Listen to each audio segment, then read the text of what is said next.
As we grow older, we get wiser. Or do we? We all know aging comes with its fair share of challenges, but what if the biggest obstacle isn't your body or health? It's the people around you. That's right. Even family can sometimes become a little much. So, what if I told you there are certain people you might actually need to avoid in your golden years? Yep, even the ones closest to you. Let me take you through the 5 types of people you absolutely must stay away from when you're getting older. Trust me, the last person on this list will shock you. Now, I know aging can be funny, frustrating, and full of those little truths we all experience. So, get comfy, grab a snack, and let's dive into the hilarious and sometimes cringeworthy reality of growing old with the wrong people around. Overly helpful. Type 1. The overly helpful family member. Meet John. She's in her 70s now, but throughout her life she's been fiercely independent. Jean has always prided herself on doing things her own way, whether it's managing her finances, cooking dinner, or even fixing things around the house. She doesn't need anyone to help her, thank you very much. But when her daughter decided to move in, things started to change. At first, Jean was excited to have her daughter around. She figured they'd enjoy some quality time together, catch up, maybe even share a few laughs. But soon enough, it became clear that Jean's daughter had a slightly different idea of helping. Every time Jean reached for something, whether it was a jar in the kitchen or her gardening tools outside, her daughter was right there, ready to help her. And this wasn't just when Jean was struggling, mind you. No, her daughter was offering help even when Jean was perfectly fine. "Mom, do you need help with that? Let me get that for you." Even simple tasks like getting a glass of water became an event. Jean wasn't asking for help, but her daughter was convinced it was necessary, treating her like she was incapable of doing anything on her own. Now let's be real. This help isn't coming from a bad place. It's coming from a place of love and concern. But here's the thing. This overly helpful attitude can actually rob someone of their independence as they get older. It creates an environment where, little by little, you start to doubt your own ability to do things. Before you know it, you find yourself relying on others for things you've been doing your whole life. And that's a tough pill to swallow when you've been fiercely independent for decades. It's like when your well-meaning aunt tells you how to take your medicine, even though you've been doing it for 50 years. You know exactly what you need to do. But there she is, hovering over you, giving helpful instructions. At first it might seem innocent, but over time it can make you feel like you're losing control of the little things. And trust me, it's the little things that add up. So, while having family around to help is wonderful, remember that independence doesn't disappear just because you're getting older. If you're Jean, you might just need to gently remind your well-meaning daughter that, while her heart is in the right place, you've got things covered. It's important for your own sense of dignity and autonomy. You've been doing it all your life, and you plan to keep doing it for many more years to come. Type 2, the you should be resting person. Let me introduce you to Tom. He's in his late 70s, and he's one of those people who truly believes in the saying, "You're only as old as you feel." Tom still loves to stay active.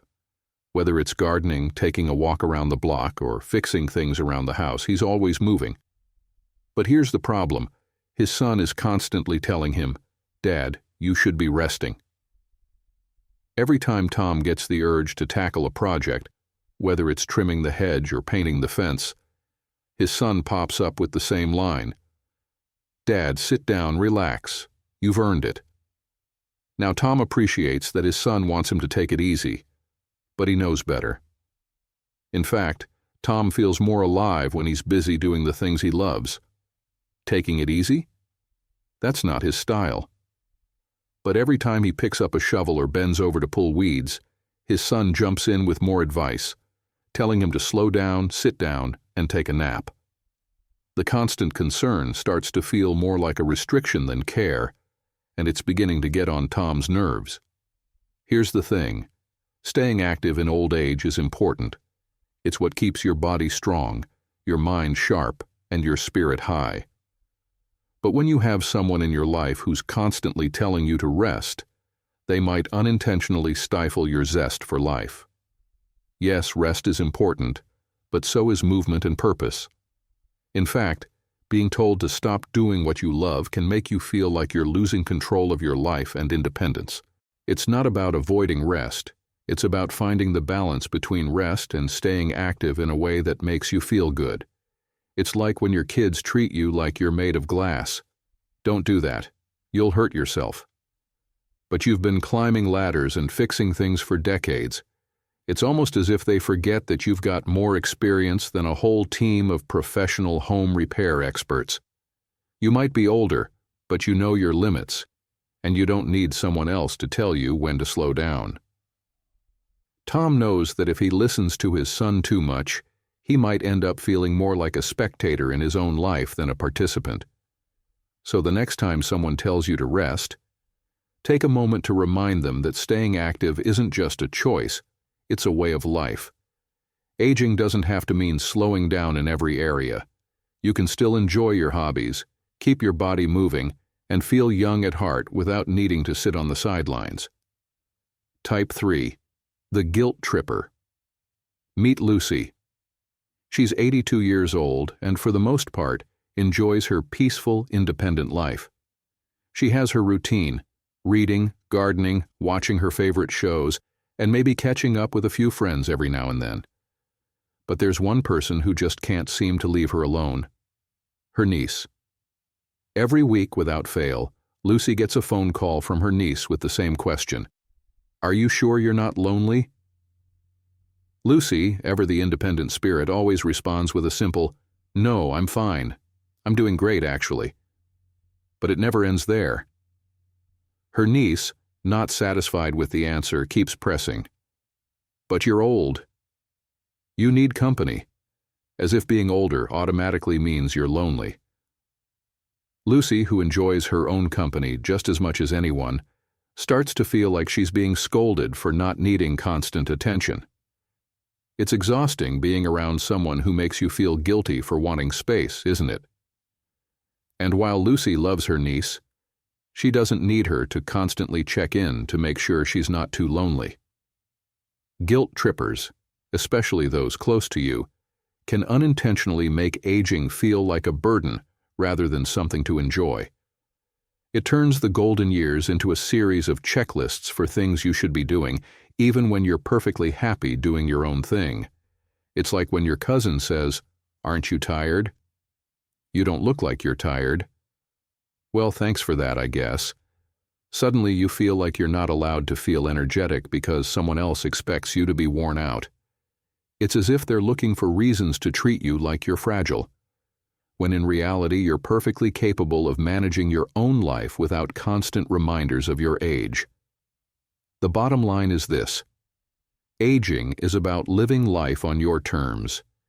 If you enjoy solitude or just a quieter life, that's okay. You don't need to be constantly surrounded by people to validate your worth or happiness. So, the next time someone tries to guilt trip you about being alone, just remember, you're not a burden, and you're certainly not required to feel lonely just because of your age. Your space is yours to enjoy, guilt-free. Type 4. The tech-savvy kid who knows what's best. Meet Margaret. She's in her late 70s, and while she's no stranger to technology, she's perfectly content with her trusty flip phone. It gets the job done. She can make calls, send the occasional text, and even take a few photos if she feels fancy. But every time her grandchildren come over, it's the same conversation. "Grandma, you need to upgrade to a smartphone. It's so much easier. You can do so much more with it." They go on and on about how much better her life would be if she just got with the times and embraced all those apps, notifications, and fancy features. But Margaret isn't having it. She knows exactly what she's doing. She doesn't need all those apps cluttering up her life. She's perfectly fine with her flip phone, and honestly, The last thing she wants is to be bombarded with alerts for things she doesn't care about. But every visit, there are her grandkids, trying to convince her that she's missing out on some magical new world by sticking with what works for her. But Grandma, it's so easy to use. You can FaceTime with us. You can order groceries with just a tap. And Margaret? She just smiles, nods, and thinks to herself, I'm good, thanks. Here's the thing. There's absolutely nothing wrong with embracing new technology, but it's important to remember that everyone has their own pace and preferences. Just because your grandkids think a smartphone will make your life easier doesn't mean you're automatically going to love it. Margaret's perfectly content with her flip phone, and that's her choice. So when well-meaning family members try to force technology on you, even when you're perfectly happy with your current way of life, it can start to feel more annoying than helpful. It's like when your nephew shows you how to swipe for the 100th time, and you just want to throw the phone at him. You know how to use your device and you're good with it, but they keep insisting, as though you're living in the Stone Age. It's not that you're against progress, it's just that you don't need a brand new phone to check your messages or make a call. Sometimes the old ways are still the best. So next time the grandkids start pushing you toward the latest tech trend, kindly remind them that you've got it covered. You don't need a million apps to be happy. You just need what works for you. Type 5. The Remember When person meet Arthur, a retired lawyer in his late 70s. He enjoys his time at the local coffee shop, catching up with old friends, reading the paper, and occasionally reflecting on his past. But there's one friend who always seems to take it a step too far. Every time Arthur meets up with him, it's the same routine. His friend starts reminiscing about the good old days, the days when things were supposedly better, simpler, and more meaningful. While Arthur loves a good walk down memory lane, his friend insists on making every single conversation about the past. Before Arthur knows it, he feels like he's stuck in a time loop, reliving the same stories over and over. At first, Arthur didn't mind. Who doesn't enjoy reminiscing about the good old days, right? But after a while, it became clear that his friend wasn't interested in talking about the present or future. Everything was about how things were better in their time. The job market, the economy, even the weather seemed to have been better back then.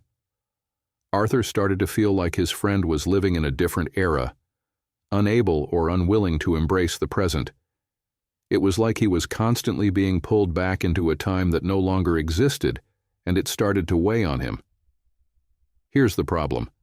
Staying stuck in the past can make it difficult to enjoy the present. As we get older, it's important to find joy in the here and now, rather than constantly yearning for a time that's gone.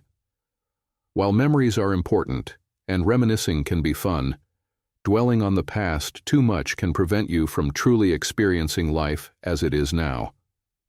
The danger lies in getting trapped in a cycle where the past becomes a crutch, making you feel like the best years are behind you rather than ahead of you.